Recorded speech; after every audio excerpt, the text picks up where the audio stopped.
the universal trademarks of the worldwide wounded wanderer. I, the Lord, have called thee in righteousness, and will hold thine hand, and will keep thee, and give thee for a covenant of the people, for a light of the Gentiles, to open the blind eyes, to bring out the prisoners from the prison, and them that sit in darkness out of the prison house. Isaiah 42:6-7. The historical monumental artworks and writings in early to later Christendom show that the covenant, as Isaiah prophesied, was done with different types of hand and wrist grasps. This is the key to understanding Christ as the worldwide wounded wanderer. And in fact, different types of hand and wrist grasping became the trademark of the wanderer. The covenant which Isaiah mentions is a hand-holding rite of passage, a covenant by which prisoners are brought out of the prison house.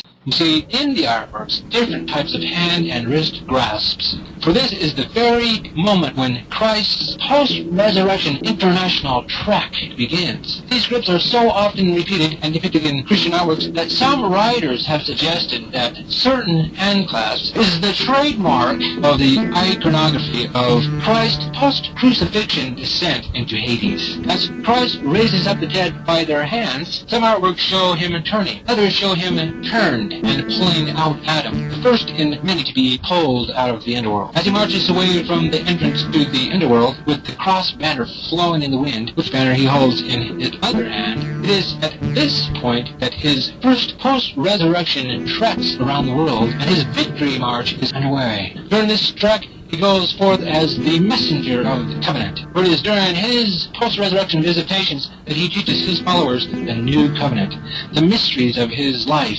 sufferings, death, and resurrection, which mysteries or ordinances were also a type of how he ascended into heaven. These types were also how all of those throughout the world who accepted the message and the messenger of the covenant, or his gospel, would ascend into heaven too. God's messengers are not only prophets, but they are also angels of God.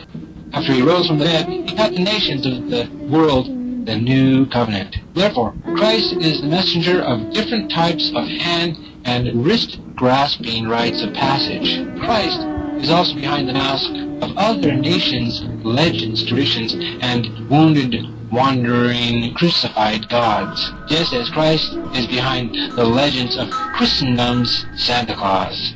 Different wounded, grasping hands and wrists in historic Christianity. Compare them with those of ancient America's, India's, and China's wounded wanderers, and also in other places where the wounded wanderer shows up. Thus, wherever Christ, the worldwide wounded wanderer, went, he taught the symbolical meanings and types behind these things when he showed them the mysteries.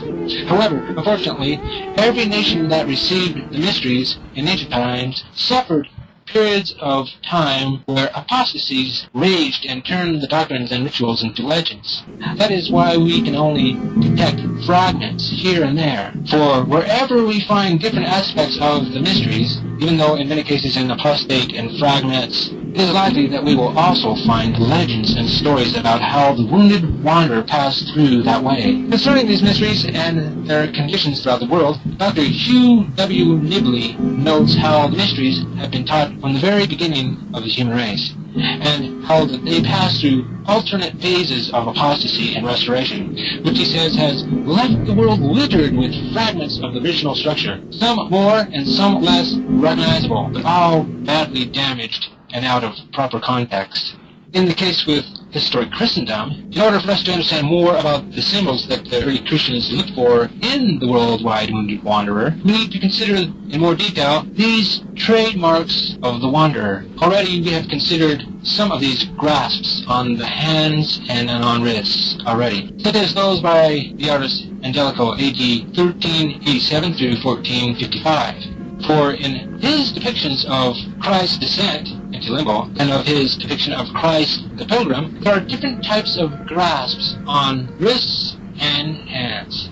The type of hand grasp between the one in Christ Child and that of St. Dorothy, we will also see how similar they are with other artists' work, such as the one just mentioned by Angelico. In these numerous different guises that Christ, the worldwide wounded wanderer, travels about in and appears to people in, we also see elements of the early Christian mysteries, even though in later centuries they have undergone changes and distortions. This is one of the most helpful themes to follow in our quest to find our other traditional guises which Christ might appear in during his intercontinental treks. If Christ taught the early Christian mysteries during these treks, it seems logical to think that we should be able to see traces of these mysteries in whatever area of the world to which tradition says that he visited, which thus shows evidence of Christ's trek throughout the Americas, China, India, and other places around the world. A Christian artist during the 11th through the first quarter of the 12th century presents how that he is the divine ruler over the world, the ruler over the afterlife realms and the universe, in which he is seen as a traveling antipator, a pilgrim king who travels in and about his entire kingdom. How he is the divine ruler over this world, the ruler over the afterlife realms and the universe, in which he is seen as a pilgrim king who travels in and about his entire kingdom. A symbol that is often seen around afterlife realm travelers or pilgrims, as though they are passing through it like it was the exit or entrance to another state of existence. For example, we see this in artworks that show Christ, saints, or souls ascending into heaven, and in ones of Christ's descent into hell. The fact that Christ is depicted in this symbol while enthroned as the Pantocrator of the universe, that he is a pilgrim Pantocrator, even a heavenly ruler who makes pilgrimages throughout his earthly and other realm kingdoms throughout the universe. This same work also has a portion that shows St. Martin giving a coat to the wandering Christ, who comes to him as a beggar. Therefore, alongside works that show Christ in the guise of a beggar asking St. Martin for help, are also those of Christ as Pantocrator enthroned in the mandorla. The wounded hands of the wanderer.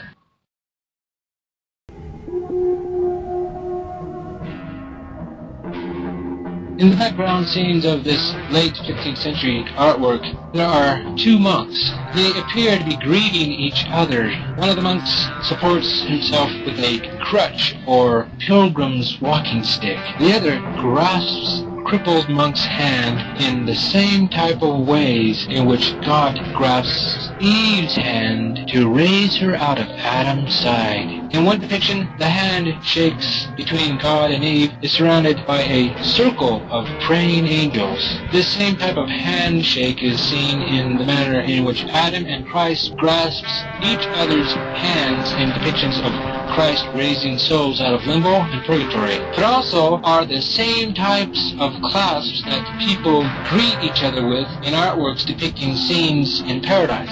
These types of greetings seem to be derived from the early to later Christian mysteries and liturgies, much of which centers on Christ's wounds.